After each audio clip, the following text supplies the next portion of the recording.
বার্সেলোনার সামনে কিন্তু অগ্নি পরীক্ষা আজ চ্যাম্পিয়ন্স লিগে টিকে থাকতে স্প্যানিশ পরাশক্তি কোয়ার্টার ফাইনালে। দ্বিতীয় লেগে শুধু জিতলেই চলবে না, মেলাতে হবে গোলের হিসাবও। গত সপ্তাহে ঘরের মাঠে স্বদেশী প্রতিপক্ষ আতলেতিকো মাদ্রিদের কাছে 2-0 গোলে হেরেছেন কাতালান ক্লাবটি। তাই বার্সা ক্লাবকে কিন্তু সেমিফাইনালে উঠতে হলে আজ আতলেতিকোর মাঠে কমপক্ষে 3 গোলের ব্যবধানে জিততে হবে।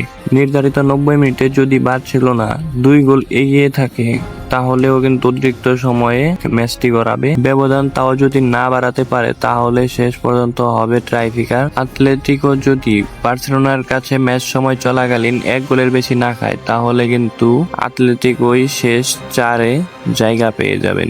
এর আগে চ্যাম্পিয়ন্স লিগে দুবার দেখায় 2বারই কিন্তু বার্সাকে কোয়ার্টার ফাইনাল থেকে বিদায় করে আতলেতিকো কিন্তু সেমিফাইনালে উঠেছে।